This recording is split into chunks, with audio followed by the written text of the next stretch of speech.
Astaghfirullah. Assalamualaikum warahmatullahi wabarakatuh. Bismillah wassalatu wassalamu ala rasulillah wa ala alihi wa sahbihi wa mawalah wa la hawla wa la quwata illa billahi wa ba'du.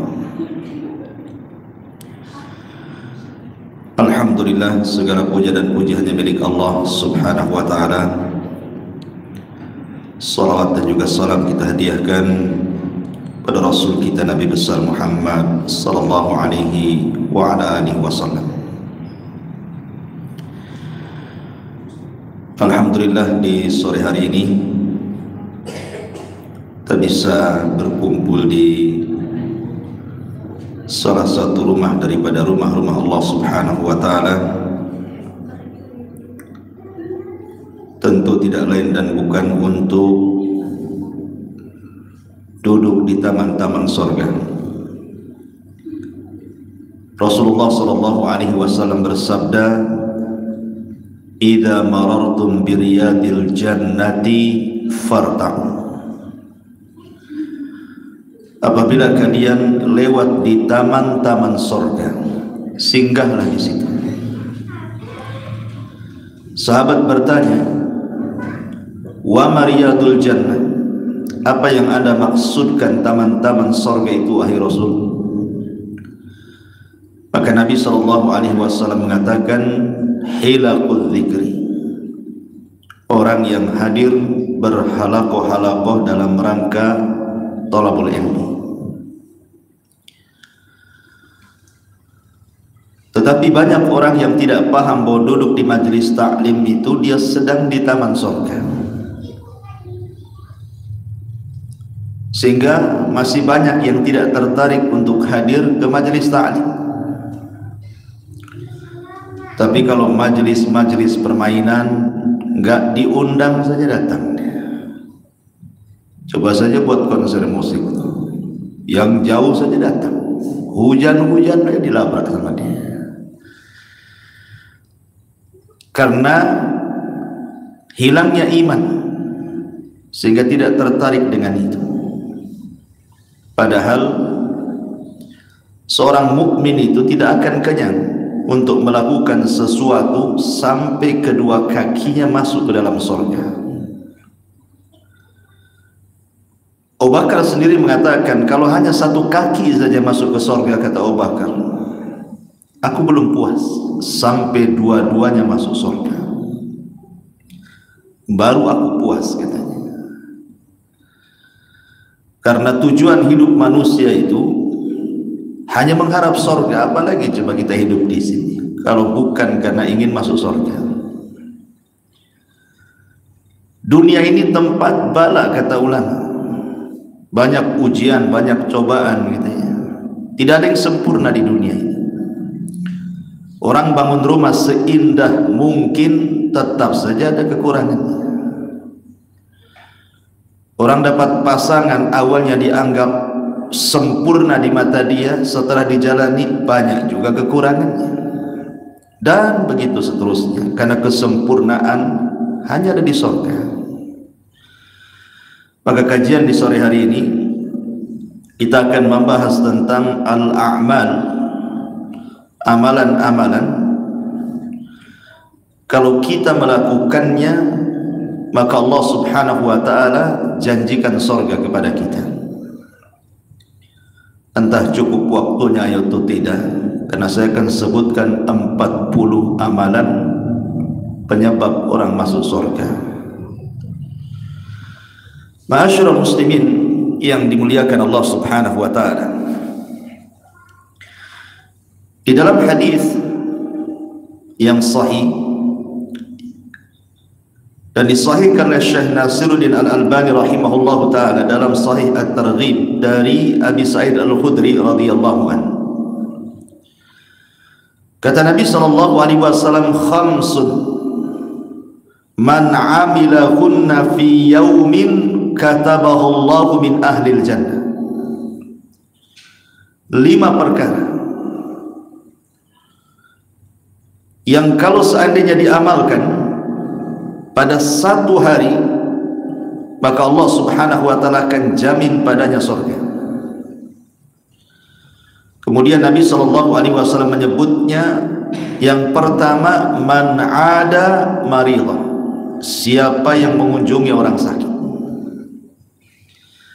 Yang kedua, wa syahida janazatan, siapa yang mengikuti jenazah, tentu bagi laki-laki. Yang ketiga, wa shama yauman, dia berpuasa dalam satu hari, entah Kamis, entah Senin, entah puasa Daud, entah ayyamul bid. Wa raha yaumal jum'ah, dan pergi menuju masjid di hari Jumat, ini pun khusus laki-laki. Wa a'taqa raqabatan, dan dia memerdekakan budak. Saya jelaskan yang 5 dulu, baru kita lanjut yang seterusnya. Pertama, ada maridah, mengunjungi orang sakit. Banyak keistimewaan yang Nabi SAW sebutkan orang-orang yang datang menjenguk orang sakit itu. Kata Nabi SAW, "Idza 'ada ar-rajulu akhahul muslim masya fi khirafatil jannati hatta yajlisa, fa idza jalasa ghamarathu ar-rahmatu, fa idza kana ghudwatan shalla alaihi 70,000 malakin hatta yumsi, wa in kana masa'an shalla alaihi 70,000 malakin hatta yusbiha." Apabila seseorang menjenguk saudaranya yang sakit, maka seakan-akan dia berjalan sambil memetik buah-buah sorga. Subhanallah ya para ummahat. Jadi kalau ibu-ibu ini menjenguk orang sakit itu sepanjang jalan, seolah-olah ibu itu memetik buah sorga. Cukup sampai di sini? Tidak. Apabila sudah duduk, maksudnya duduk menghadap orang yang sakit itu, maka diturunkan padanya rahmat dengan sangat deras. Cukup sampai di sini? Tidak juga. Allah berikan lagi keutamaan.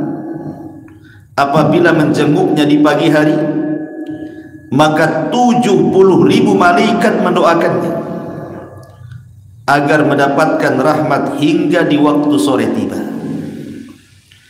Dan apabila menjenguknya di sore hari, maka 70.000 malaikat mendoakannya agar diberikan rahmat hingga di waktu pagi pula. Subhanallah. 3 keistimewaan besar orang yang mengunjungi orang sakit ini. Pertama, memetik buah sorga sepanjang perjalanan ke rumah orang sakit. Yang kedua, diturunkan rahmat sangat deras kepadanya. Yang ketiga, didoakan 70.000 malaikat. Luar biasa ya. Kenapa? Karena kalau kita lihat orang sakit ini terkadang penyakitnya sudah sakit, tetapi jauh lebih sakit lagi kalau tidak ada yang mengunjungi. Sakitnya sudah sakit terbaring itu, tapi ketika sudah tidak ada yang mengunjungi, makin sakitnya. Sekarang coba di masyarakat kita ini, kalau ada orang sakit, berapalah kita sebagai kawan menjenguk ke kawan kita yang sakit itu? Berapa kali? Seminggu sekali, sebulan sekali?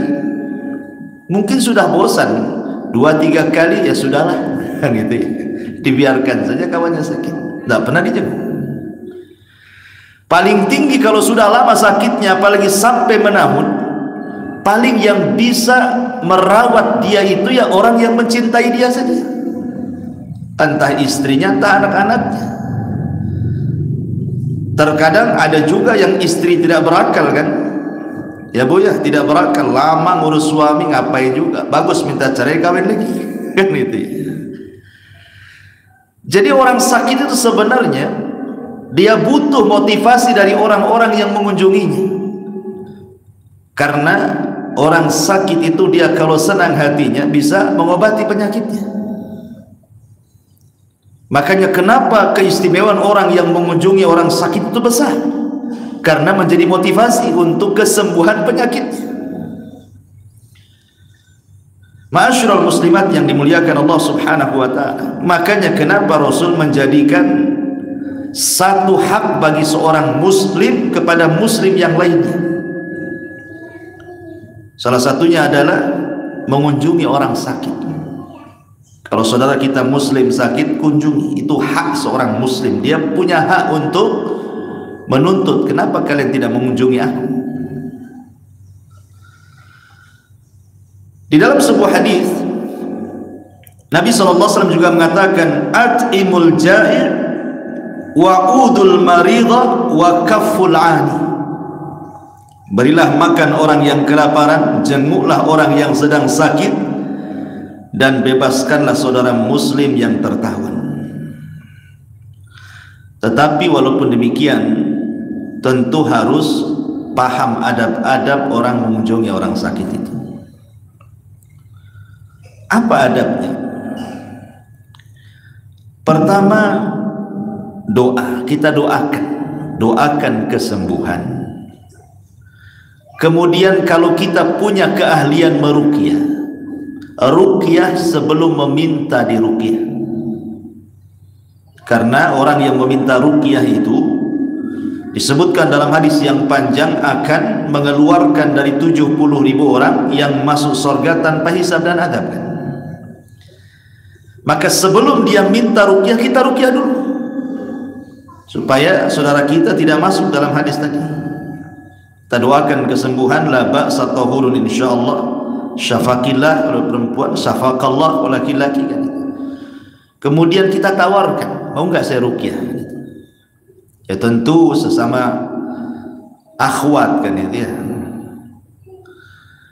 Kemudian yang kedua, su'alul marid an halihi. Enggak apa-apa basa-basi, tanyalah kondisi sakitnya. Mungkin bisa ngasih pengalaman bahwa ada yang punya penyakit yang sama, ini obatnya kan itu. Jadi bisa juga untuk tukar pikiran kepada orang sakit, atau ngasih motivasi, mungkin punya obat-obat yang dia tidak tahu. Kemudian juga yang paling penting ketika mengunjungi orang sakit ini, tadhkiruhu bi ajri sabri alal marid. Bu, orang sakit itu dekat dengan setan. Setan itu paling suka dengan orang sakit. Kenapa setan suka dengan orang sakit? Karena orang sakit itu lebih dekat dengan putus asa dibandingkan mengharap rahmat.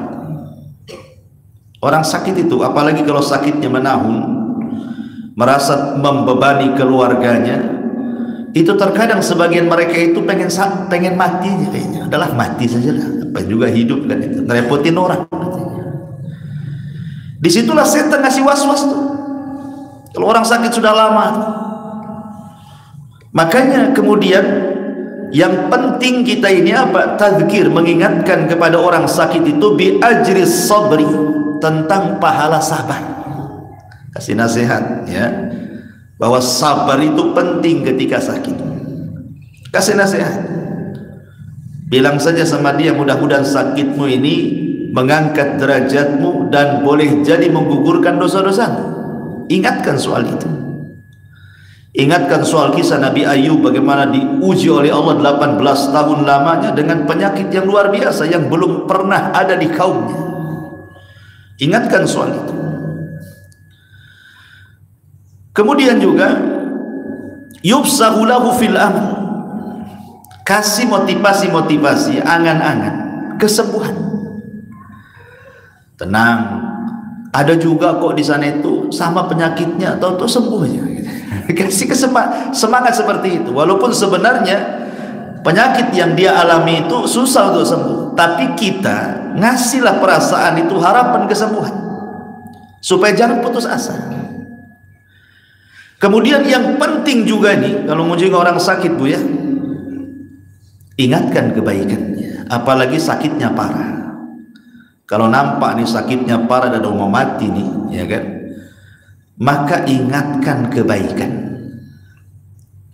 Walaupun dia orang jahat, ingatkan kebaikan. Walaupun dia tukang gibah, tukang namimah gitu ya, ibu benci dengan dia, jangan sampai ditampakkan kebenciannya, puji amalannya. Karena biasanya orang yang sakit parah, apalagi mendekati kematian, itu perasaan takutnya lebih besar dibandingkan perasaan harapnya.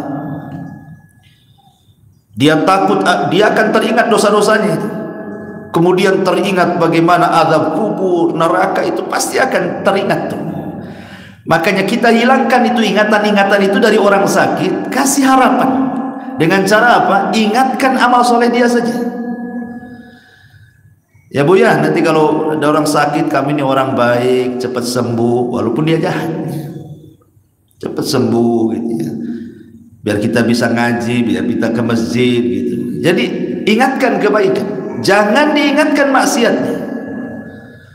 Cepat sembuh supaya gibah lagi kita, diingatkan pula dengan dia. Jadi nanti makin takut dia, diingatkan kebaikan supaya kalaupun Allah takdirkan dia mati, maka dia membawa amalan terakhir apa itu? Husnudzan billah. Dia ketika mati itu berbaik sangka dengan Allah. Boleh jadi itu amalan terakhir yang dia bawa, boleh jadi pula itu pula yang membukakan pintu surga bagi dia. Ma'asyiral muslimat yang dimuliakan Allah Azza wa Jalla, ini yang pertama. Yang kedua, ittiba'ul janazati wassalatu 'alaiha. Mengikuti jenazah tentu ini bagi laki-laki, karena dalam riwayat Ummu Salamah, wanita itu tidak dianjurkan mengikuti jenazah. Di rumah sajalah wanita itu. Biar itu tugasnya laki-laki. Cukup ibu mendoakan. Dan ingat, orang yang mati itu, dia butuh 3 kalimat dari kita. Apa kalimatnya? Pertama, Allahumma'rhamhu, ya Allah rahmati dia. Yang kedua, Allahummaghfirlahu, ya Allah ampuni dosa-dosanya. Yang ketiga, Allahumma tsabbithu, ya Allah tetapkan, mantapkan jawabannya kalau ditanya oleh malaikat Munkar dan Nakir itu. Ini saja yang diperlukan, yang sangat dihajatkan kepada orang mati itu cuma 3 ini. Minta rahmat kepada Allah agar Allah mengasihi yang sudah meninggal ini. Minta kepada Allah agar Allah mengampuni dosa-dosanya. Minta kepada Allah agar dia dimantapkan jawabannya, karena kemantapan jawaban itu bukan dari kita tapi dari Allah.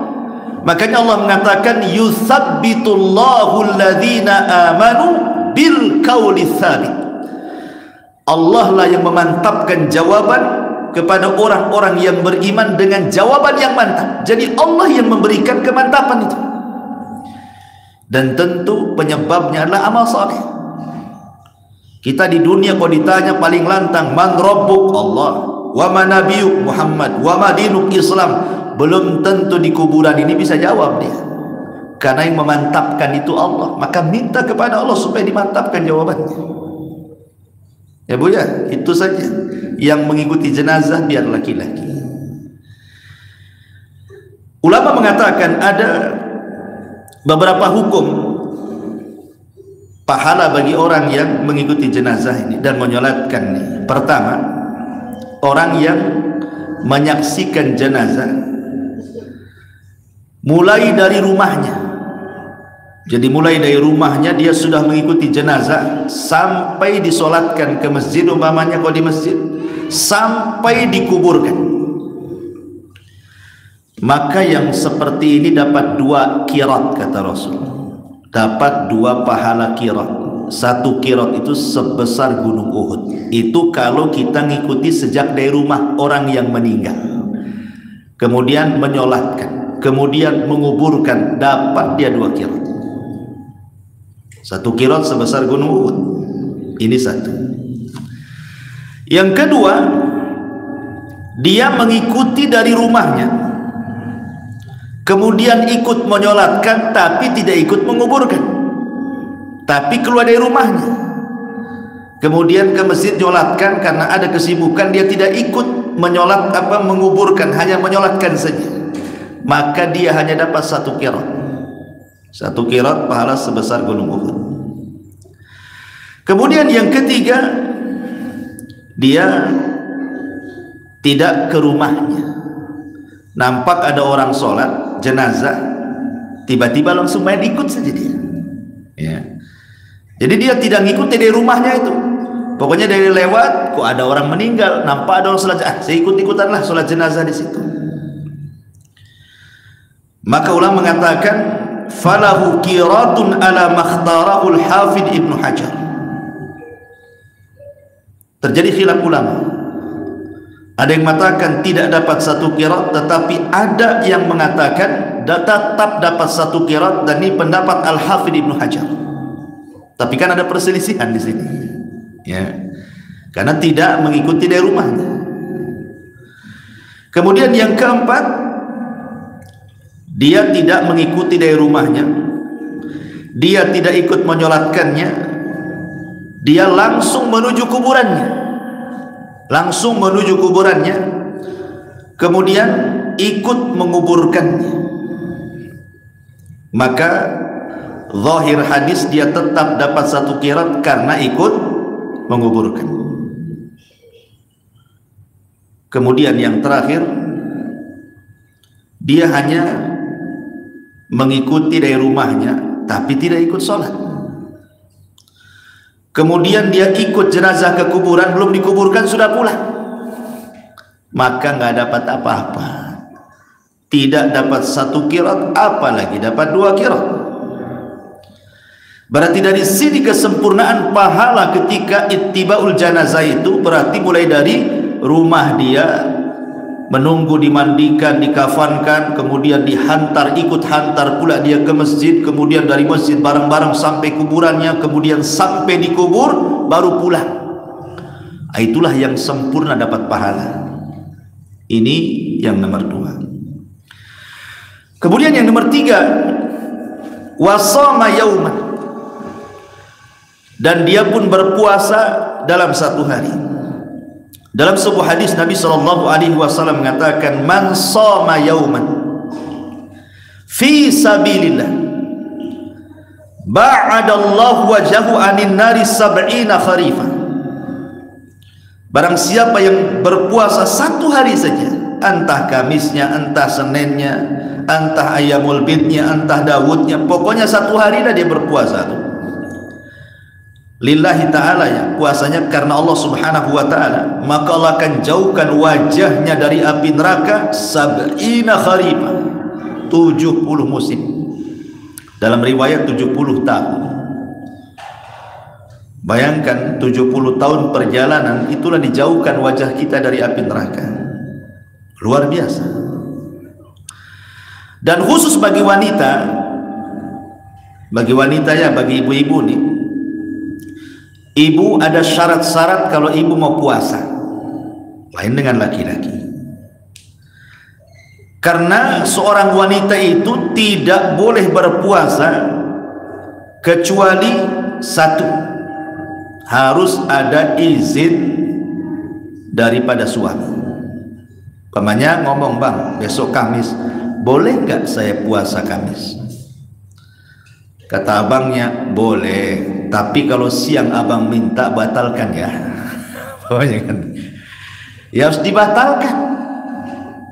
Kalau nggak minta ya lanjut aja kan itu. Satu.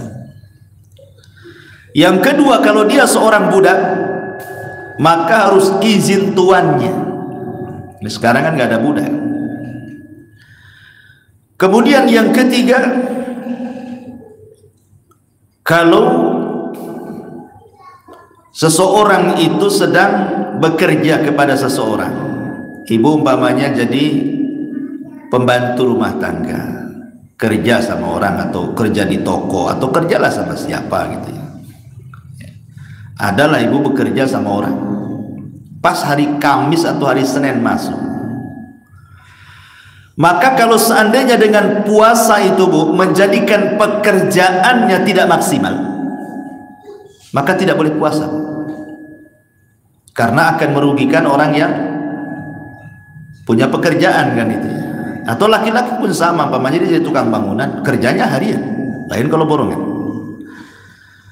Akibat Anda berpuasa, akhirnya yang harusnya pasang bata itu dapat sekian meter, nggak sampai. Alasannya apa? Panas, banyak duduk, nggak boleh puasa.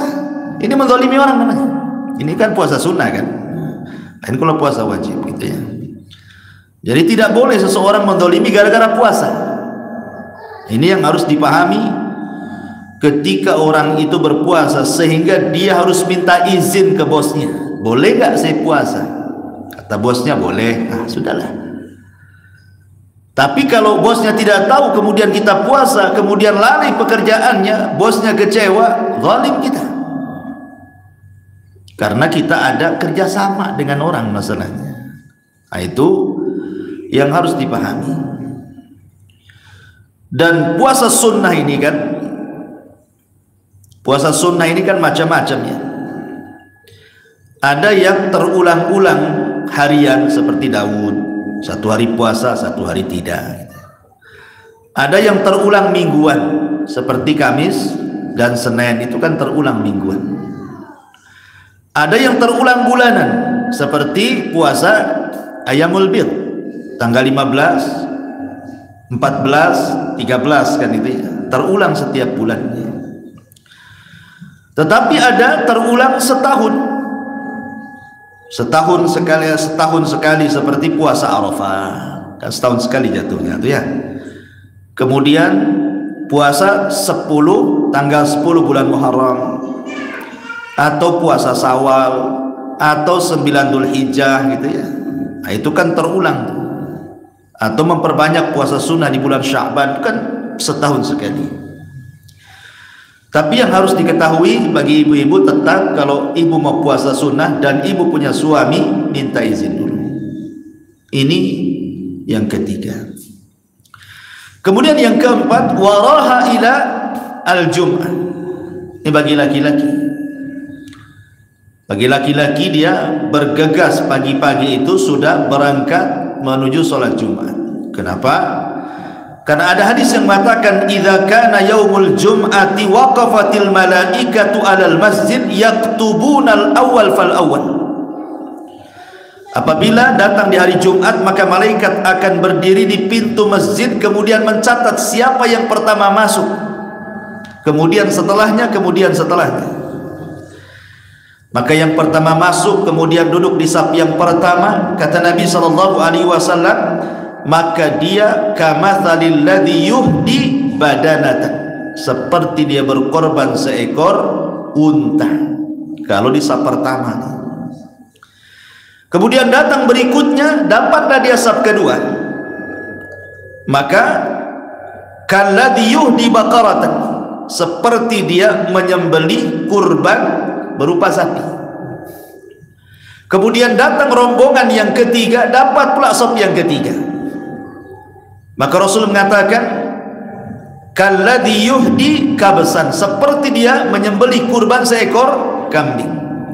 Kemudian datang rombongan keempat, dapatlah dia saf yang keempat, maka kalladzi yuhdi dajajatan, seperti menyembelih kurban seekor ayam. Datang pula rombongan yang kelima, dapat dia di saf yang kelima. Maka Rasul mengatakan, kalladzi yuhdi baydatan, seperti dia menyembelih telur ayam. Bisa nggak telur ayam disembelih itu? Diceplok ya telur ayam itu. Datang pula rombongan yang keenam, kira-kira dapat apa? Dapat tai ayam. Udah nggak ada lagi. Kalau sudah saf kelima ke belakang itu udah nggak ada. Tentu ini bagi laki-laki, Bu, ya, walaupun ibu boleh juga sholat Jumat kalau ada tempatnya. Tetapi bagi wanita dan laki-laki yang mungkin berkumpulnya amalan-amalan di hari Jumat itu bisa dilakukan laki-laki dan perempuan itu, seperti membaca surah Kahfi. Walaupun ada polemik tentang masalah surah Kahfi ini, tetapi Saya lebih cenderung sunnah hukumnya, karena juga banyak para ulama, bahkan Lajnah Daimah, Syekh Utsaimin, Syekh bin Baz, banyak yang memfatwakan sunnahnya baca surah Kahfi di hari Jumat. Kenapa demikian penting baca surah Kahfi itu? Karena satu-satunya surat yang bisa melindungi kita dari fitnah Dajjal adalah membaca surah Al-Kahfi. Kenapa mesti surah Al-Kahfi? Kenapa tidak Al-Baqarah saja? Al-Imran, An-Nisa? Karena semua fitnah yang dibawa Dajjal itu semua ada di surah Al-Kahfi. Dajjal itu pertama bawa fitnah apa? Bawa fitnah kekuasaan. Karena dalam 40 hari itu, bayangkan, dia bisa keliling dunia, menguasai dunia. Dalam surah Al-Kahfi ada fitnah kekuasaan, bicara soal kekuasaan yang persis seperti Dajjal. Siapa? Dzulqarnain, keliling dunia.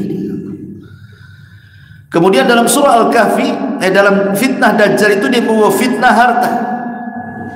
Karena Dajjal itu kalau ngomong sama bumi, keluar pembenaran, keluar semua. Hujan-hujan, tumbuh-tumbuh. Mana kan, luar biasa. Dalam surah Al-Kahfi juga ada fitnatul mal, kisah tentang ashab Jannataini, pemilik dua kebun. Kemudian fitnah lagi apa Dajjal itu? Fitnah agama. Dia memfitnah agama orang. Maka dalam surah Al-Kahfi ada ashabul kahfi. Itu terfitnah agamanya sehingga lari karena tidak mau menyembah berhala, masuk ke dalam gua. Kemudian bawa fitnah apa lagi Dajjal itu? Selain fitnah kekuasaan, fitnah harta, fitnah agama, ada namanya fitnah ilmu. Dan di sana ada cerita tentang kisah Nabi Khidir dengan Nabi Musa mencari ilmu. Maka semua fitnah yang dibawa Dajjal itu semua terangkum dalam surah Al-Kahfi. Makanya disunahkan baca surah Al-Kahfi hari Jumat. Ini yang pertama. Kemudian kalau ibu-ibu mau sholat di rumah, maka disunahkan juga seseorang membaca surah Al-Munafikin, surah Al-Jum'ah, surah Al-A'la, surah Al-Ghasyiyah. Kalau memang hafal bu ya, di sholat-sholat di hari Jumat itu.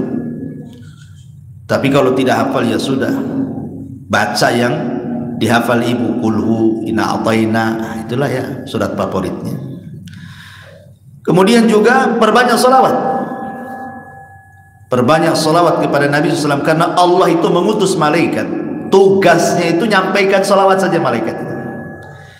Jadi kalau saya mengucapkan Allahumma sholli ala Muhammad, datang malaikat membawa sholawat kita masuk ke kuburan Nabi.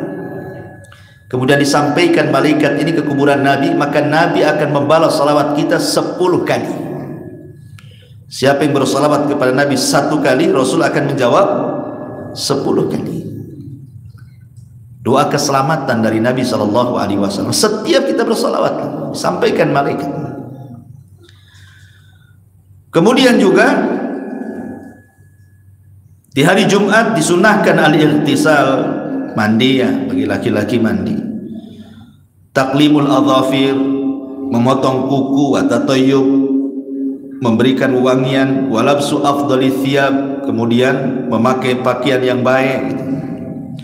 Kemudian memperbanyak doa bu, karena di hari Jumat itu ada satu waktu yang kalau orang berdoa tidak mungkin ditolak, antara asar dan maghrib. Itu doa mustajab bagi laki-laki, ditambah di antara khutbataini, 2 khutbah Jumat.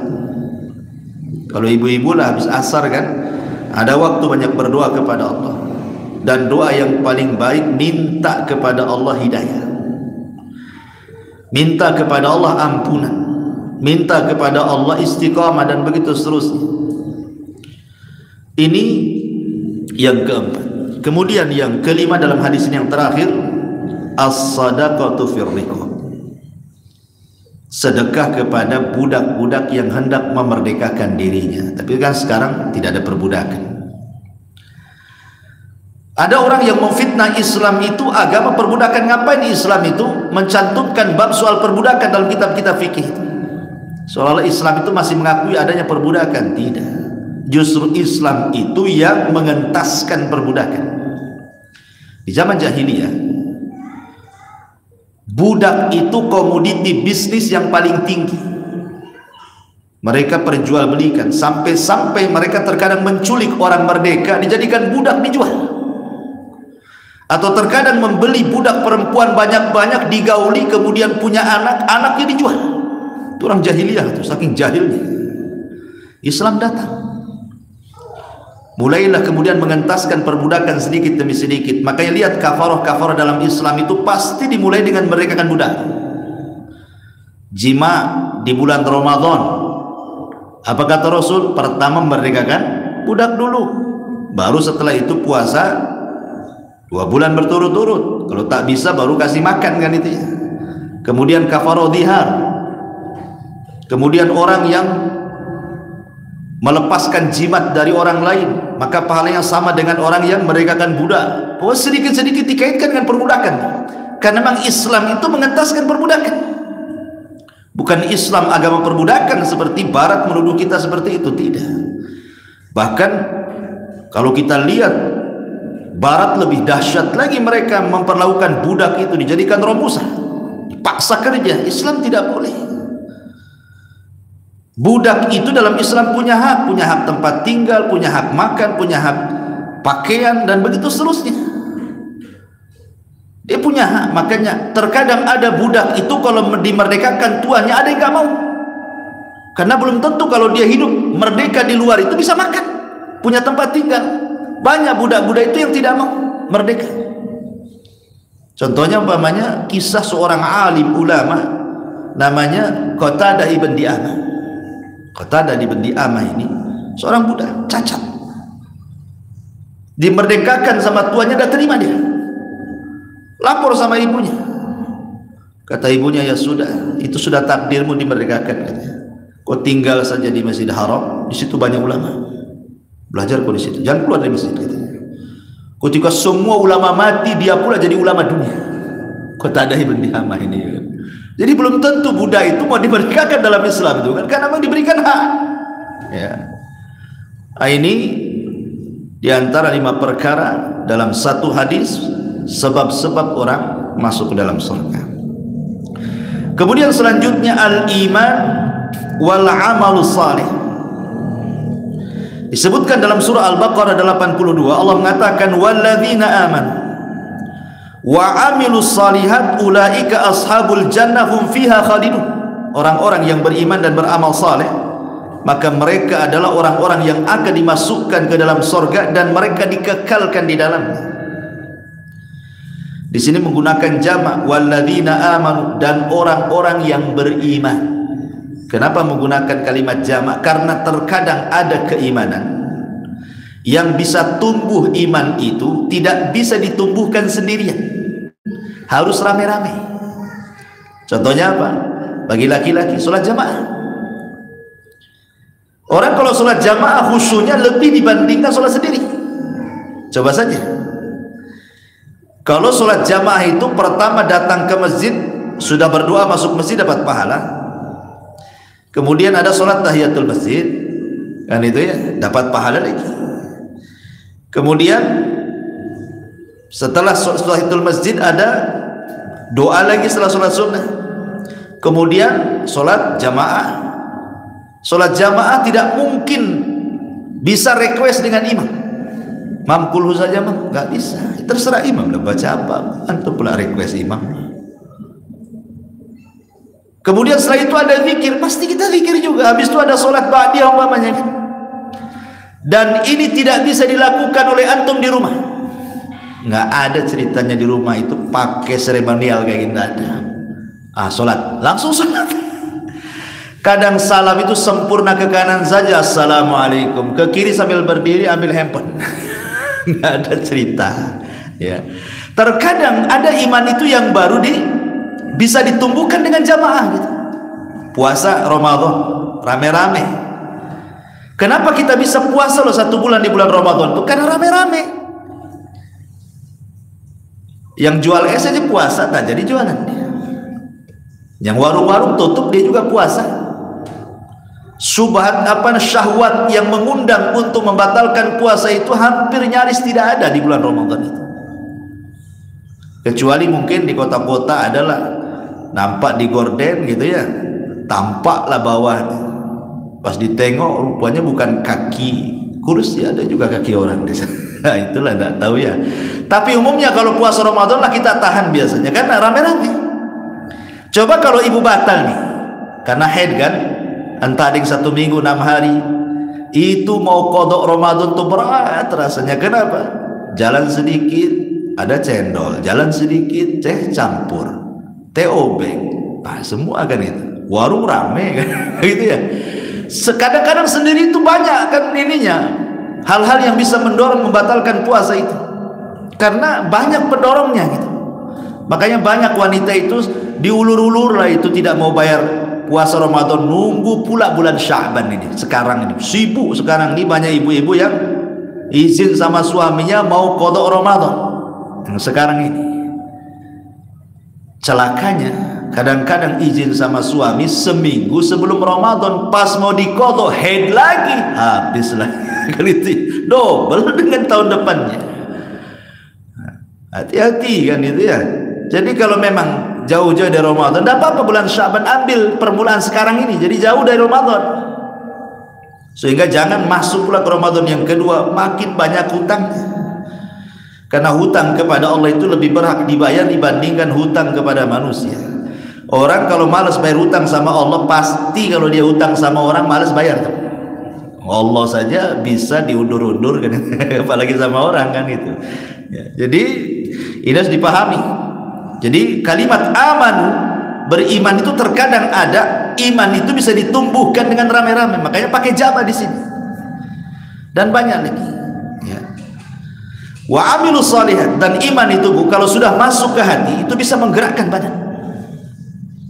Iman itu kalau sudah menancap, terhujam di hati orang, itu bisa menggerakkan badan kita.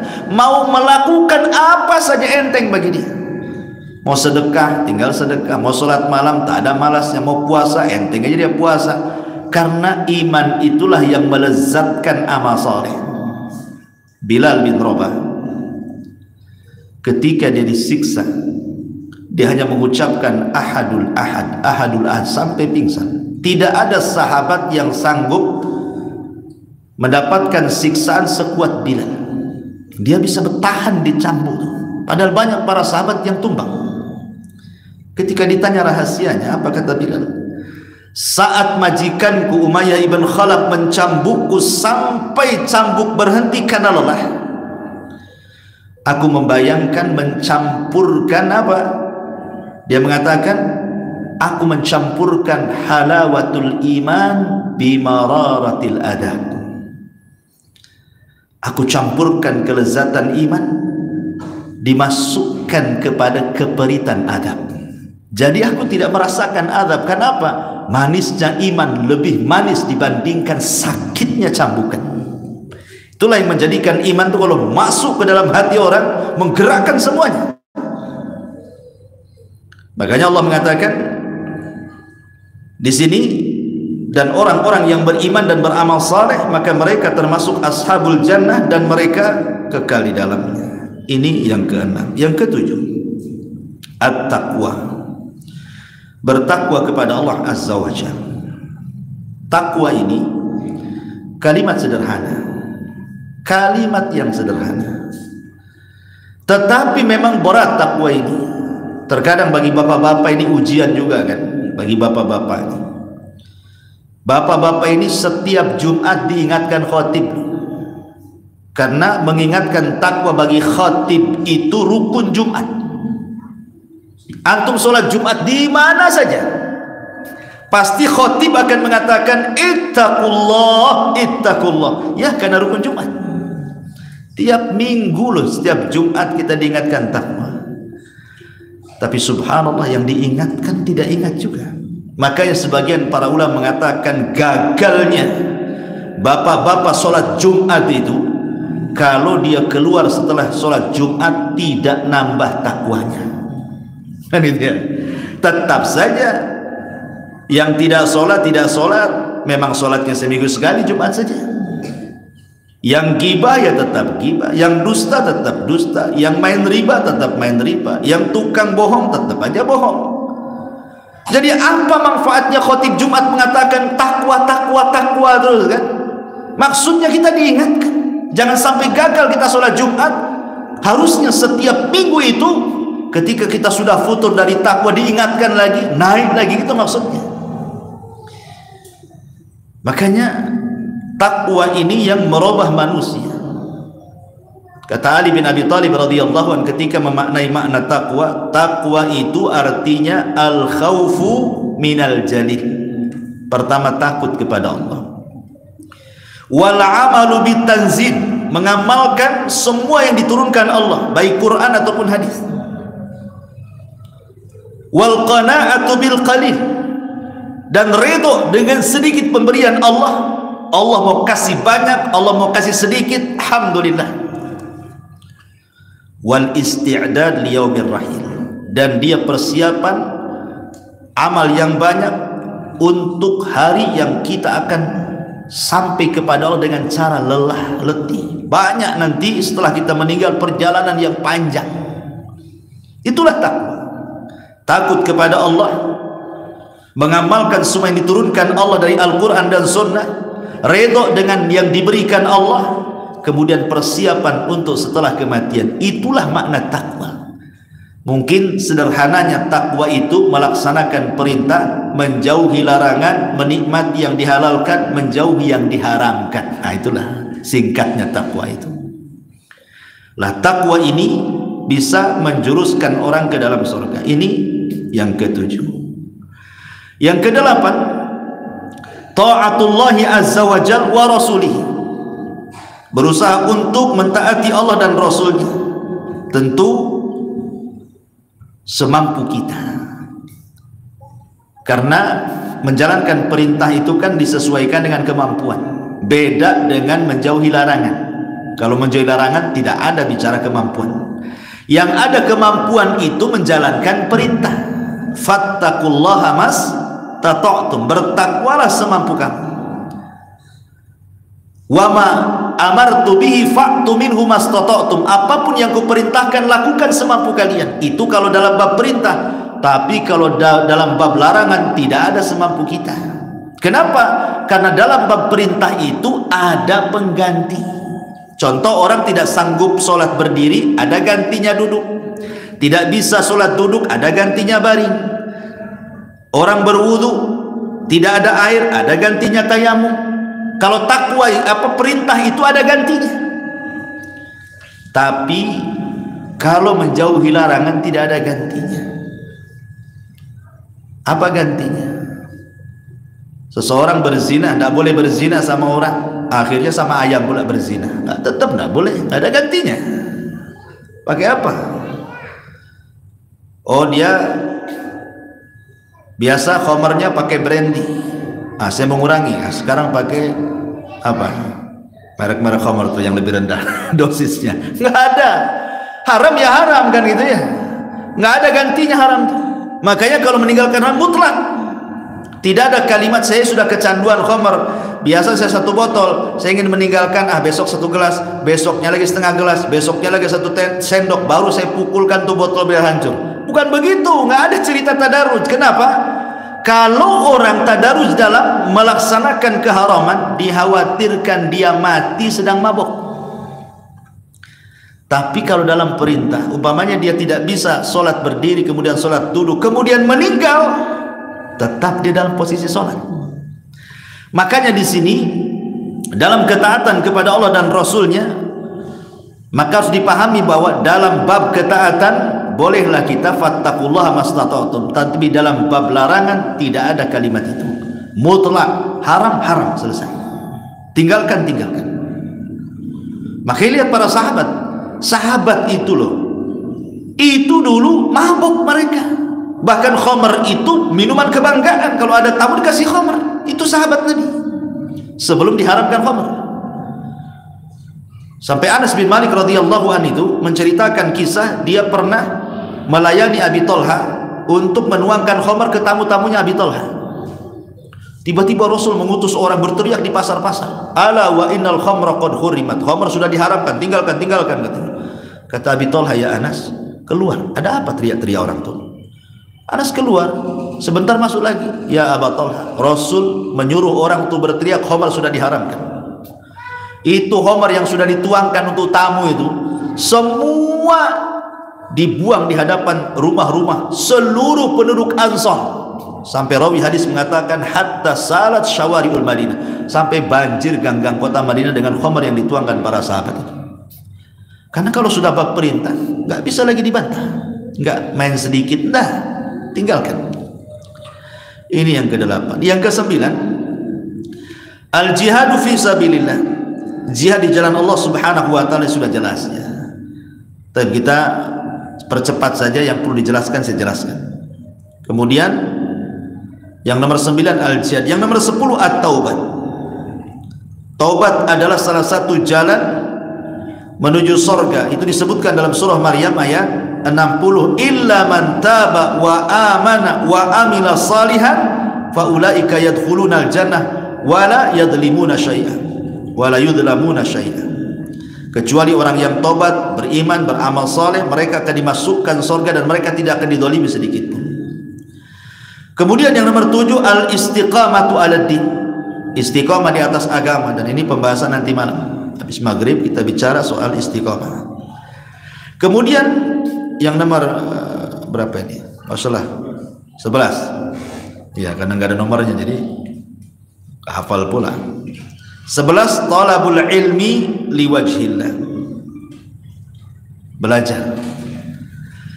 belajar ini satu sarana yang mempercepat orang masuk surga. Kalau ingin cepat masuk surga, cuma satu kuncinya, ilmu.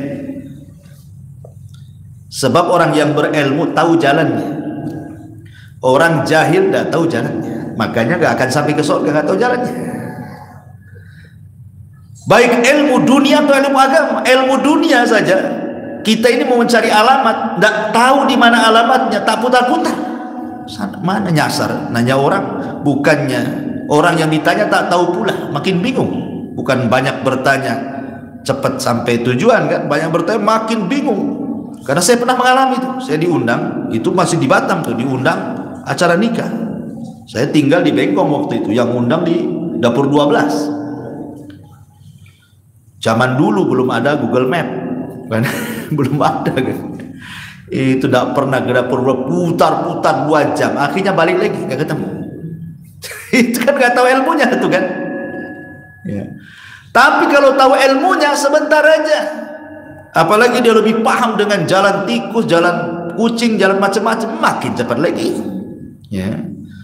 Itu ilmu dunia tuh, apalagi ilmu agama kan itu. Karena salah satu jalan yang mempercepat, menyingkat jalan itu hanya dengan ilmu. Dengan apa lagi? Makanya Rasulullah SAW yang mengatakan, man salaka tariqan yaltamisu fihi ilman sahhalallahu bihi tariqan ilal jannah. Siapa yang berjalan meniti sebuah ilmu agama, maka Allah mudahkan jalannya ke surga. Allah mudahkan. Karena orang yang berilmu itu tahu mana yang halal, mana yang haram, mana yang batil, mana yang hak, mana yang ikhlas, mana yang tidak ikhlas, mana yang syirik, mana yang tauhid, mana yang sunnah, mana yang bid'ah, mana yang maksiat, mana yang taat. Tahu dengan ilmu itu, sehingga kita itu jelas jalannya terang. Makanya penting. Jadi hadir di majelis taklim itu salah satu penyebab mudah masuk surga. Kemudian selanjutnya binaul masajid, membangun masjid. Karena Rasul yang mengatakan man bana masjidan yabtagi bihi wajhallah banallahu lahu mithlahu fil jannah. Siapa yang membangun masjid mengharap padanya wajah Allah, Allah akan bangunkan bagi dia satu istana di surga. Ya tidak mungkinlah sudah dibangunkan istana kita pula tak masuk kan. Pasti kita masuk juga di situ kan itu. Kita sudah bangunkan rumah di sana. Makanya ada istilah Rasul itu, man ahabba liqa Allah ahabballahu liqa'ah wa man kariha liqa Allah karihallahu liqa'ah. Siapa yang cinta berjumpa dengan Allah, Allah cinta berjumpa dengan dia. Siapa yang benci berjumpa dengan Allah, Allah pun benci berjumpa dia. Maksudnya apa? Orang kalau hartanya diinvestasikan untuk akhiratnya, dia bangun masjid dengan harapan dapat satu rumah di sorga. Dia sedekah dengan harapan dibangunkan taman di sorga. Dia berlaku amal soleh, dia berharap dapat fasilitas di sorga. Ketika dia mati, maka dia ingin pulang ke rumahnya yang di sorga. Makanya dia cinta. Matinya itu cinta. Kenapa? Karena rumahnya sudah menunggu dia. Tapi kalau orang ini diinvestasikan semua di dunia, nggak ada investasi akhirat sama sekali, maka ketika mati dia benci mati. Kenapa? Harus meninggalkan rumahnya, meninggalkan tanahnya, meninggalkan keluarga, ditinggalkan semuanya, benci dia mati. Makanya Allah benci sama dia. Ya, maka salah satu juga membangun masjid. Selanjutnya husnul khuluq, baik akhlak. Sering saya katakan akhlak itu terbagi tiga, di atas kepala sampai ke kaki itu. Pertama dari leher ke atas, yang kedua kedua tangan, yang ketiga satu badan. Kalau kita bisa menjamin tiga perkara, leher ke atas, dari rambut sampai ke kaki, kemudian kedua tangan, berarti kita berakhlak. Dari leher ke atas atau kepala, di situ ada telinga, di situ ada mata, di situ ada hidung, di situ ada lisan. Kalau kita punya telinga tidak mendengar kecuali yang baik, tidak memandang kecuali yang halal, tidak mencium kecuali yang dibolehkan, tidak bicara kecuali yang santun, maka berakhlaklah kepala kita. Dan di kepala ada otak, tidak berpikir buruk kecuali yang positif, yang baik-baik. Itu kepala kita berakhlak. Tapi kalau kita ngomong saja sudah tidak senyum, ngomong pula kasar, gak berakhlak tuh kepala kita. Udah melotot lagi, tukang nguping lagi, dan begitu seterusnya. Dan yang paling menonjol akhlak kepala itu, Bu, adalah tabassum. Kata Nabi SAW, tabassumuka li akhika sadaqah. Tabassum itu artinya senyum. Senyummu kepada saudaramu itu sedekah. Subhanallah, di antara mukjizat Rasul, Rasul itu mampu tersenyum setiap saat, dan dia bermuka masam itu seumur hidup cuma satu kali saja. Kapan itu? Ketika dia berdakwah kepada pembesar orang-orang Quraisy, datang Abdullah ibn Umi Maktum masuk Islam. Rasul tidak suka, karena dia sedang berdakwah kepada pembesar Quraisy, sehingga dia bermuka masam kemudian berpaling. Allah turunkan ayat menegur Rasul, abasa wa tawalla an ja'ahul amah wa ma yudrika la'allahu yazakka, ila akhir ayat. Muhammad abasa, bermuka masam, wa tawalla, dan berpaling. Itulah momen-momen Rasul bermuka masam dan berpaling. Seumur hidup cuma satu kali saja Rasul bermuka masam. Kalau kita ini seumur hidup bermuka masam, satu kali saja senyum. Nah, itu kalau kita, ya kan, itu kita ini sedikit saja ada masalah ditampakkanlah muka tuh, lusuh, lunglai jalannya, kayaknya hidupnya susah saja. Kalau bisa ada masalah, ada masalah, semua orang ada masalah, tapi jangan ditampakkan ke orang. Bahkan kalau seandainya kita sedang sedih, ada saudara kita sedang sedih, kemudian kita memberikan muka yang baik, yang berseri-seri, senyum sehingga menyenangkan saudaranya, itu amalan yang paling afdal, walaupun sama-sama sedih. Jangan pula kemudian ke si sedih, ketemu si sedih, akhirnya nangis ramai-ramai di situ, bukan begitu. Samalah nasib kita ini rupanya, bukan begitu ya. Kalau bisa jangan, karena amalan yang paling afdal itu kata para ulama jabrul qulub. Jabrul qulub itu menempel kesedihan orang. Gak apa-apa kita sedih, orang sedih, tapi janganlah kesedihan kita tampakkan seolah-olah kita tidak ada masalah. Kita datang kepada orang yang bermasalah, kita hibur supaya dia senang. Kata Nabi SAW ketika ditanya, tahukah kalian amalan yang paling afdal di hadapan Allah? Kemudian Rasul mengatakan, sururun tudkhiluhu ala qalbil muslim. Kebahagiaan yang Anda masukkan ke hati seorang muslim. Itulah afdalnya amal itu. namanya jabrul qulub. Kadang-kadang kita tidak pandai jabrul qulub, menempel hati orang. Ikhwan, ibu-ibu, kadang-kadang ada orang itu sudah stres dengan anaknya, stres dengan suaminya, atau stres dengan istrinya, stres dengan pekerjaannya, stres dengan apalah. Setiap keluarga itu pasti ada kesetresan kan. Artinya dia sendiri sudah banyak masalah. Kita pula menggibah dia, kita pula menghina dia, memfitnah dia. Dia sendiri sudah banyak masalah, ditambah-tambah masalah kita masuk pula ke rumah dia kan. Kurang ajar. Orang ini sudah sibuk dengan masalahnya, kita pula masalah sama dia. Bukannya jabrul qulub, menempel kesulitan orang, mengangakkan pula kesulitan orang, makin banyak lagi kesulitannya, ditambah kesulitan kita lagi. Subhanallah, itu dosa besar. Orang itu sudah sulit, jangan dipersulit sama kita. Makanya kenapa Rasul mengatakan, man yassara musliman yassarallahu yaumal qiyamah. Siapa yang memudahkan urusan seorang muslim, Allah mudahkan dia pada hari kiamat urusannya. Maka pandai-pandai membahagiakan orang ya.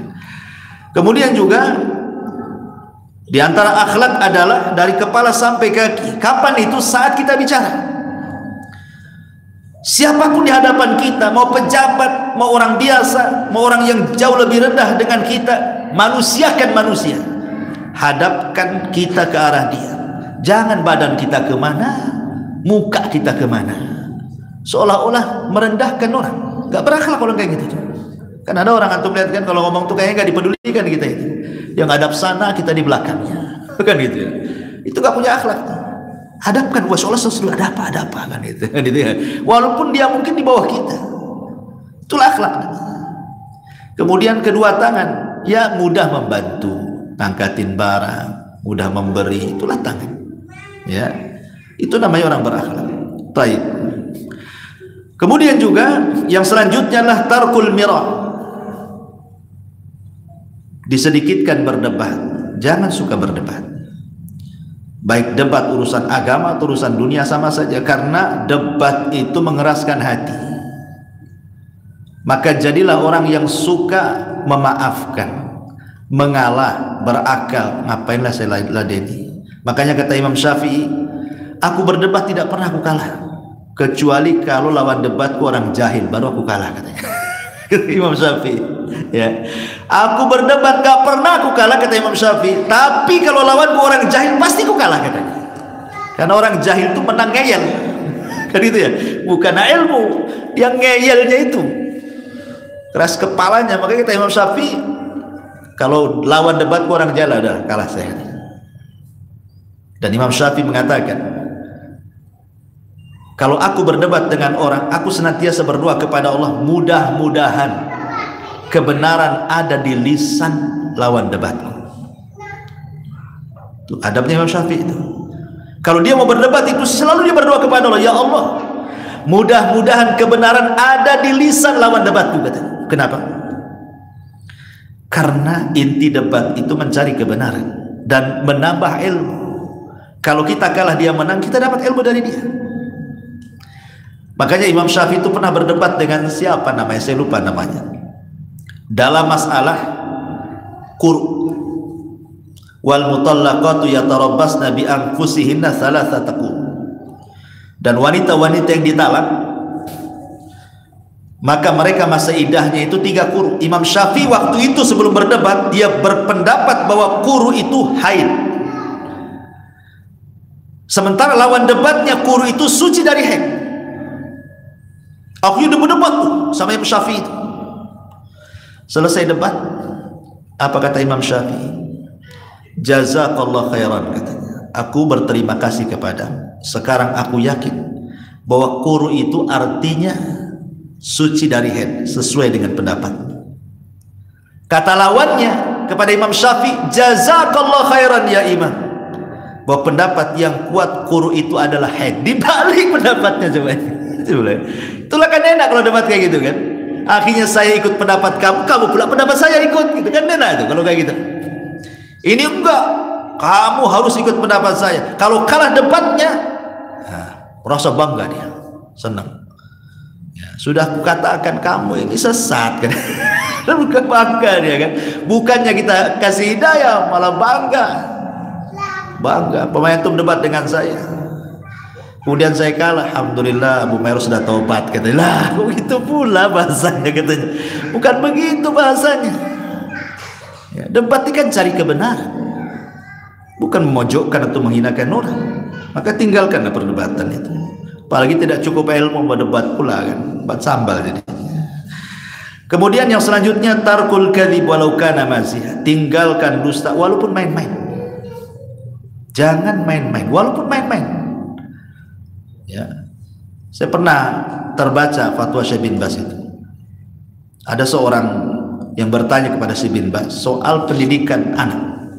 Jadi orang tua menceritakan kisah-kisah kepada anak, kisah-kisah motivasi, tetapi kisah ini tidak ada bentuknya, hayalan saja. Entah cerita si kancil, si kura-kura, itu kan cerita hayalan tuh. Tapi kan di dalamnya terkandung pendidikan. Tapi kan hayalan. Apa kata Syekh? Aku tidak bisa jawab. Bukan tidak bisa jawab.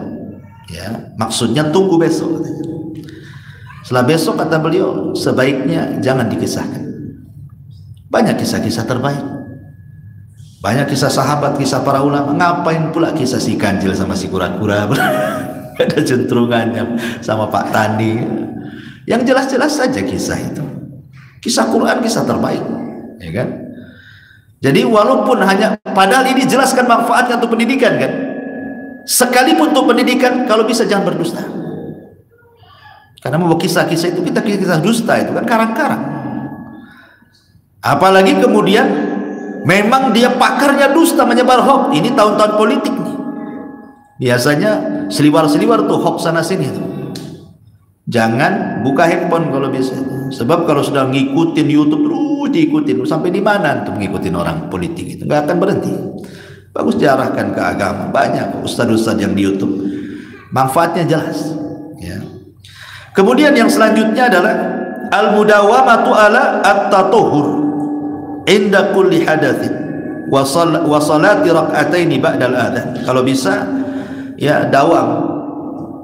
Kita ini wudu, batal wudu lagi, kalau bisa terus dalam kondisi suci.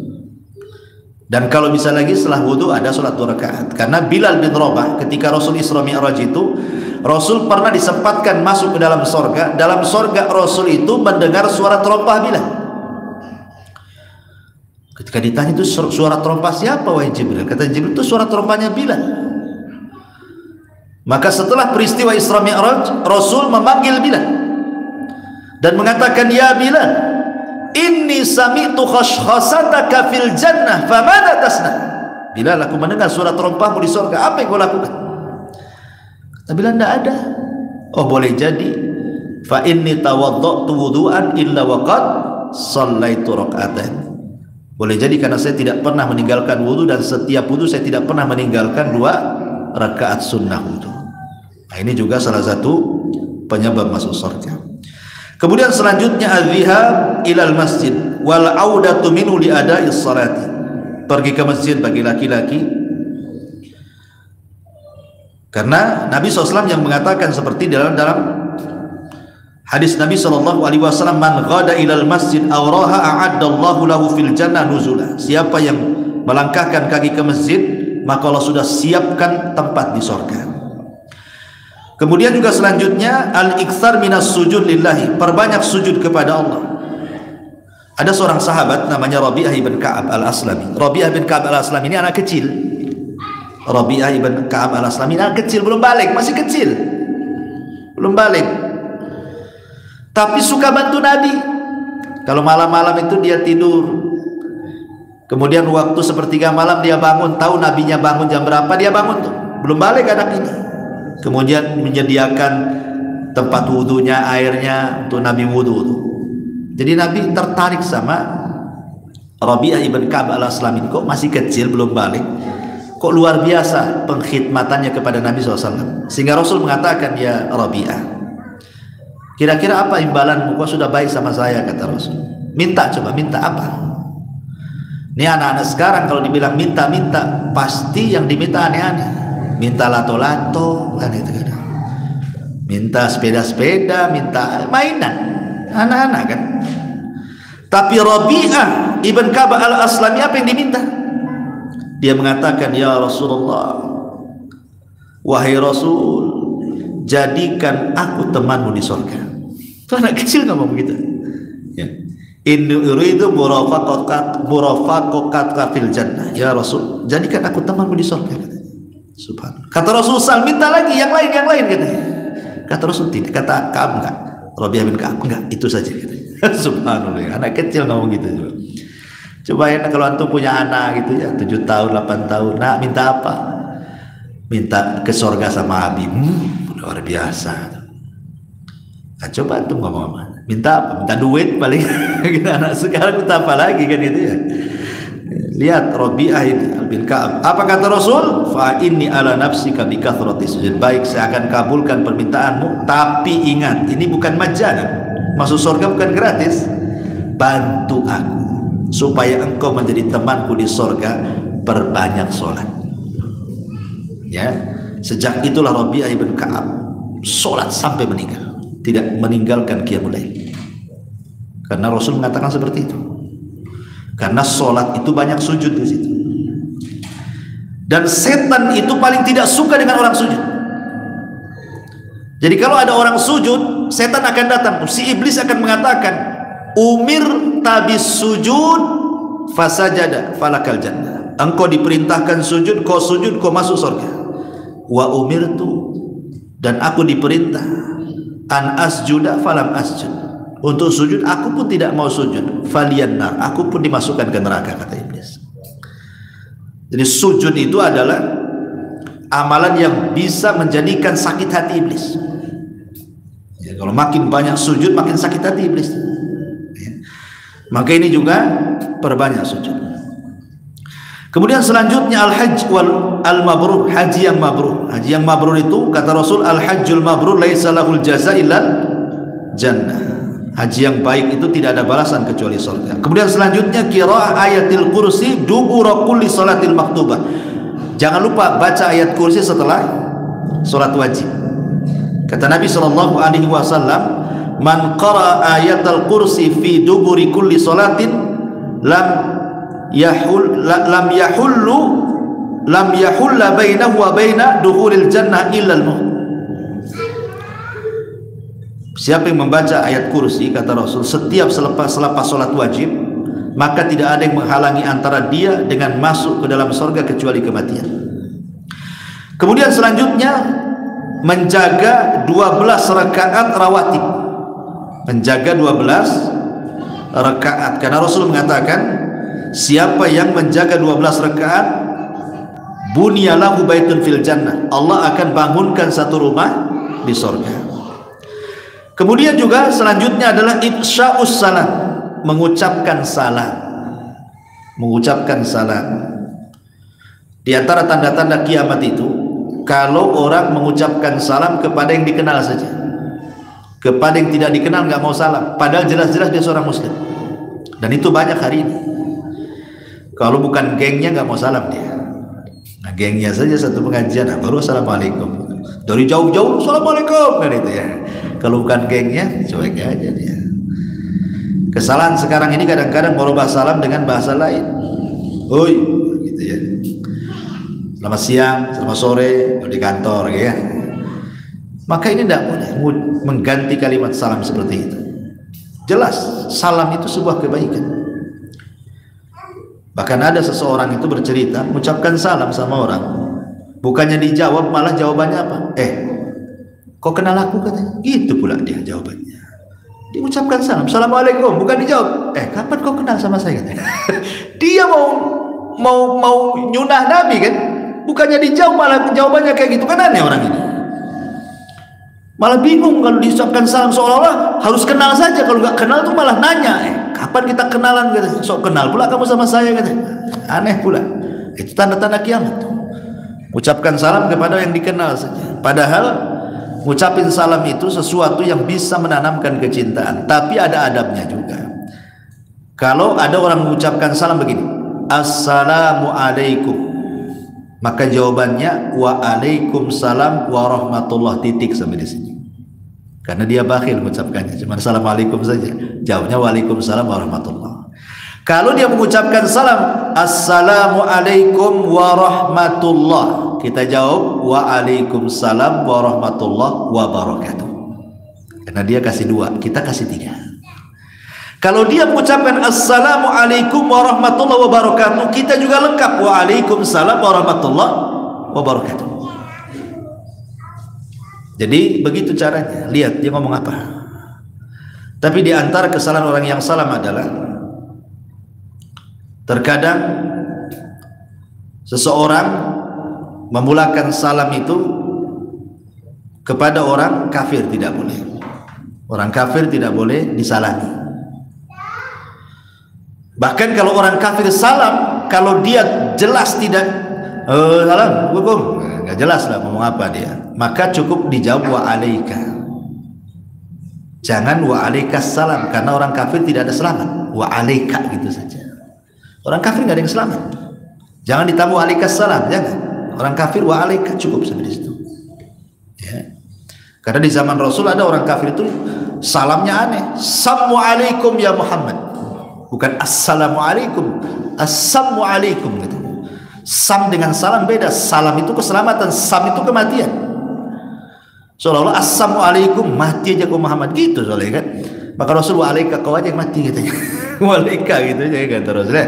Jadi dan kalau kita datang ya, ini logika ya. Pamannya kita datang, antum datang ke saya.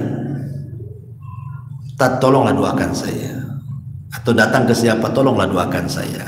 Belum tentu orang itu mau doakan kita ya. Tapi kalau antum mengucapkan salam, barang tentu pasti dia doakan kita, walaupun gak diminta. Coba saja antum salam, assalamualaikum, pasti dia otomatis mendoakan kita. Waalaikumsalam, kita dapat doa salam keselamatan. Warahmatullah, dapat doa rahmat. Wabarakatuh, dapat doa berkah.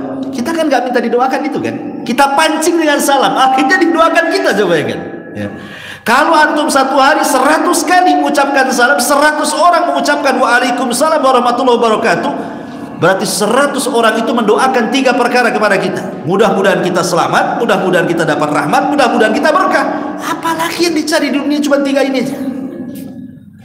Rahmat, salam, berkah, itu saja di dunia itu kita cari ini.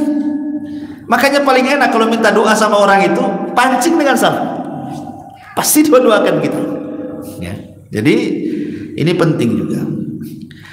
Kemudian juga diantaranya Rasul mengatakan ya ayyuhan nas absus salam wa atimut ta'am wa sallu bil laili wan nasu niyam tadkhulul jannata bis salam.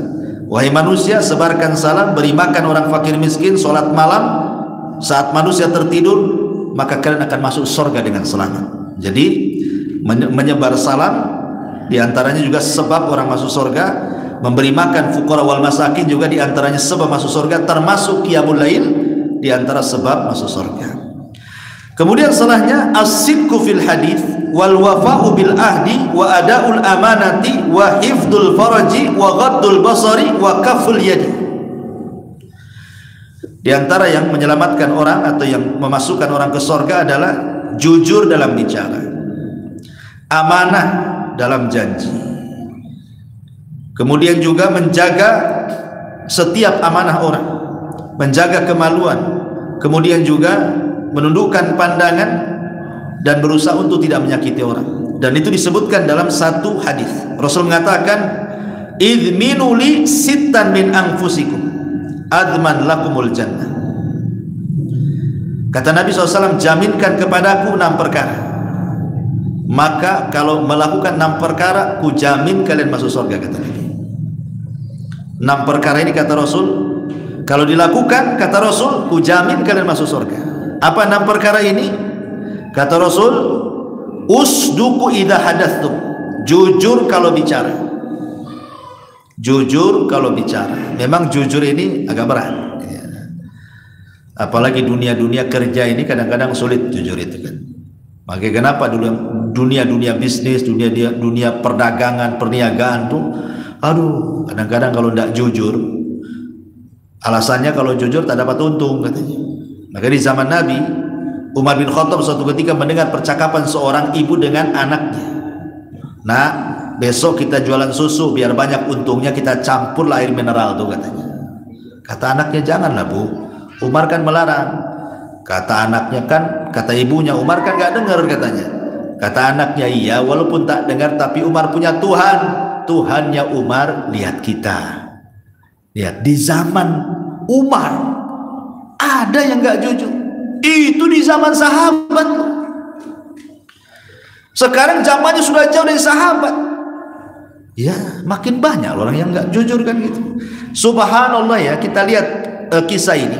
Rupanya orang curang dagang itu modusnya kurang lebih saja nyampur-nyampuri kan. Orang ini kan nyampur susu dengan mineral biar banyak untungnya. Rupanya zaman sekarang pedagang pun tukang campur-campur itu. Salak manis dengan salak busuk dicampur gitu ya. Nanti jual apa saja buah-buahan itu dicampur-campur.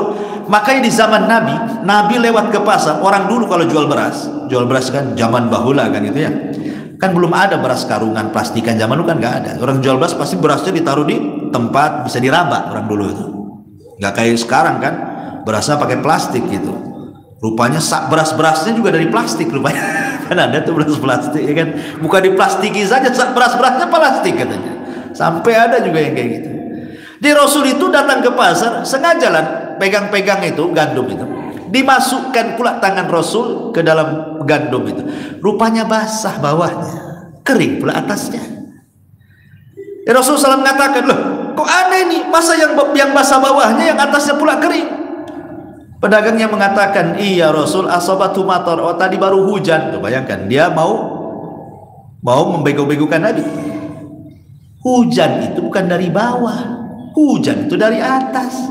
Kan gitu ya logikanya. Kalau memang terkena hujan, yang basah atasnya, yang kering pula bawahnya. Kenapa pula yang basah bawahnya, yang kering pula atasnya? Emang hujan dari bawah katanya.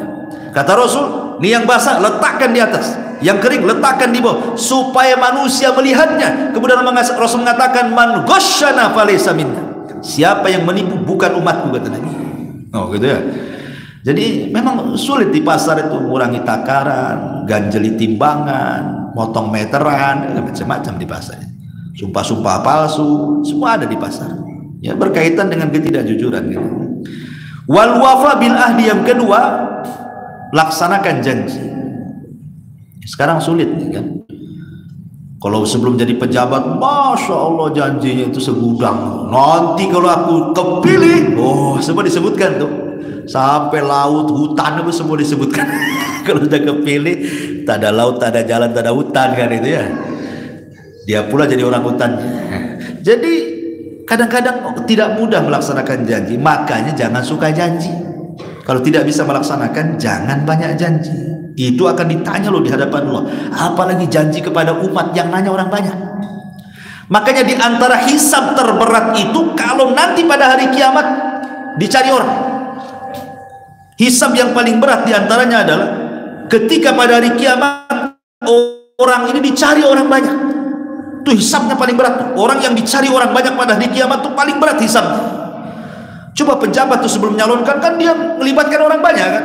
Dibohonginya satu umat itu. Nanti kalau aku jadi begini sampai 100 janji. Sudah jadi tak ada. Nanti ini paling berat hisabnya. Cari satu umat ya. Maka jangan suka mudah-mudah berjanji. Kalau tidak sanggup menepati, jangan suka menjanji-janjikan sesuatu. Atau yang ketiga, ada amanat apa saja, amanat melihat, amanat mendengar, amanat harta, amanat jabatan, macam-macam. Wa hifdzul faraj, menjaga kemaluan dari zina. Wa ghaddul basar, ini penting, wa ghaddul basar. Karena saya lihat orang Anambas ini paling suka duduk-duduk di warung pinggir jalan. Paling suka, jarang suka di rumah orang Anambas. Saya lihat dulu warung-warung pinggir jalan pasti banyak yang ngopi, yang ini, yang itu kan. Makanya ketika Rasul itu nanya, iyyakum wat turuqat, kata Rasul, hati-hati jangan duduk-duduk tepi jalan, kata Rasul. Kata sahabat, malana buddat min majalisina ya Rasul. Kami tidak bisa, kan ini sudah jadi tongkrongan kami wahai Rasul. Oke, kata Rasul, kalau kalian tidak bisa meninggalkan di sini, kasih jalan itu haknya. Salah satunya apa kata Rasul? Ghaddul basar. Ghaddul basar. Sebab kalau orang tidak ghaddul basar, maaf ya Bu ya, biasanya tukang kepo itu kan ibu-ibu tuh. Kalau bapak-bapak jarang lah yang kepo tuh. Kepo itu bahasa apa ya kepo itu ya? kayak polisi mungkin ya, kepo tuh ya, tanya-tanya apa ya, kepo lah, ma'ruf ya kepo tuh. Kadang-kadang gara-gara ibu ini duduk di tepi jalan nongkrong gitu ya sama kawan-kawannya di teras jalan, karena mungkin rumahnya tepi jalan, kemudian ngobrol sama kawannya di teras, itu kadang kepo sama orang yang jalan itu. Nengok ada orang yang jalan depan ibu, kadang-kadang ibu kepo dikomentari. Mungkin dia orang hitam gitu ya, bajunya merah, kok hitam merah orang ini katanya gitu ya, harusnya kan hitam putih bendera Indonesia itu. Kadang-kadang kepo dia, jalan pincang, kenapa lah orang itu pincang? Orang nampak nih gemuk jalan, mak tak pandai diet pula dia. Pokoknya ada gitu. Itu karena tidak ghadul basar. Nanti semua orang lewat dikomentari sama ibu-ibu tuh. Makanya kalau mau nongkrong-nongkrong tepi jalan, tundukkan pandangan supaya jangan kepo tadi. Jangan sampai komentari orang jalan. Nah biasanya seperti itu. Oh itu tuh orangnya lewat nih, baru diomongin kemarin. Jadi banyak akhirnya kemudian dosa yang tadinya kita tidak punya dosa, duduk-duduk, akhirnya karena tidak pandai ghadul basar, akhirnya masuk rumah bawa dosa. Ya, jadi ghadul basar. Kemudian kaful adha, jangan suka nyakiti dengan tangan. Sekarang nyakiti dengan tangan itu, kalau dulu mukul bu ya, sekarang enggak, main handphone nyakitinya, ngetik, kan? Nanti ngomong-ngomong apa di grup tuh nggak enak orangan gitu ya. Itu udah pakai main tangan tuh, sama juga. Kadang-kadang ngetik di handphone itu lebih sakit dari yang nampar sekalian kan itu ya. Ada istilah sakit hati lebih sakit dibandingkan sakit badan. Sakit badan adalah obatnya, sakit hati tidak ada obatnya. Gimana sakit hati ada obatnya? Datang ke dokter, dok, hilangkan jantung saya supaya nggak sakit hati, mati pula kita. Nah jadi ini juga 6 perkara disebutkan oleh Nabi SAW. Kemudian selanjutnya, ini khusus bagi wanita. Kata Nabi SAW, "Idza shallatil mar'atu khamsaha wa shamat syahraha wa hasunat farjaha wa ata'at zawjaha qila laha udkhulil jannah min ayyi abwabil jannati syi'ti." Kata Nabi SAW, apabila wanita itu rajin sholat malam, rajin sholat 5 waktunya, rajin puasa, menjaga puasa Ramadannya, menjaga kemaluannya, taat kepada suaminya dalam riwayat, dan menjaga kehormatannya, akan dikatakan masuklah kalian ke dalam surga dari 8 pintu yang kalian sukai. Dalam riwayat seperti itu. Lihat, subhanallah ya, wanita masuk surga itu gampang. Kalau ibu bisa menjaga 5 perkara ini, berarti ibu bisa menjaga yang lain. Ya bu ya. Jadi kalau ibu bisa menjaga 5 perkara ini, 1, jaga sholat 5 waktu, 2, jaga puasa Ramadan, 3, jaga kemaluan, 4, jaga suami, 5, jaga kehormatan. Kalau ini 5 perkara bisa dijaga, yang lainnya lebih bisa dijaga. Tapi kalau 5 perkara bu tidak bisa dijaga, yang lain lebih tidak bisa dijaga lagi. Makanya ini barometer seorang wanita soleh itu, kalau bisa melaksanakan 5 perkara, berarti ibu wanita soleh. Kenapa di sini yang pertama menjaga sholat 5 waktu? Bukan berarti laki-laki tidak boleh menjaga, tetap menjaga, tapi wanita ekstra menjaganya 5 waktu. Kenapa? Karena ada waktu haid. Tahu nih ibu nih, udah tahu kebiasaan nih 2 hari lagi akan haid, atau mungkin kadang tanggal, kadang maju, kadang mundur, sudah tahu ibu tuh. Sudah masuk waktunya, nggak mau sholat. Nanti kan masih ada waktu asar nih. Ketika sudah dekat waktunya mau asar, mau maghrib, baru sholat, datang pula haid. Akhirnya meninggalkan sholat, dosa. Jadi kalau ibu sudah tahu waktu-waktu haid ini kapan bu, jangan remehkan sholat, cepat sholat. Ini saya takut nih udah tanggal-tanggal haid nih. Ya, makanya jaga. Kalau laki-laki kan nggak ada haid, kalau laki-laki haid LGBT lah namanya. Kemudian yang kedua, jaga puasa Ramadan. Seperti saya contoh tadi, sibuk nggak mau bayar puasa, sudah Syakban pula bayar puasa. 1 minggu mau Ramadan baru puasa, datang pula haid. Itu kan namanya tidak menjaga puasa Ramadan. Makanya dianjurkan wanita itu ditekankan jaga sholat, jaga puasa, jaga suami. Artinya taat kepada suami setelah taat kepada Allah. Dari semua hak wanita kepada keluarga itu cuma 1, taat sama suami setelah taat kepada Allah. Gak perlu dirinci, itu sudah global ya. Kemudian jaga kemaluan dan jaga kehormatan. Jangan cerita keburukan suami kepada orang. Tapi kemudian juga diantaranya adalah jam berapa ini? Hah?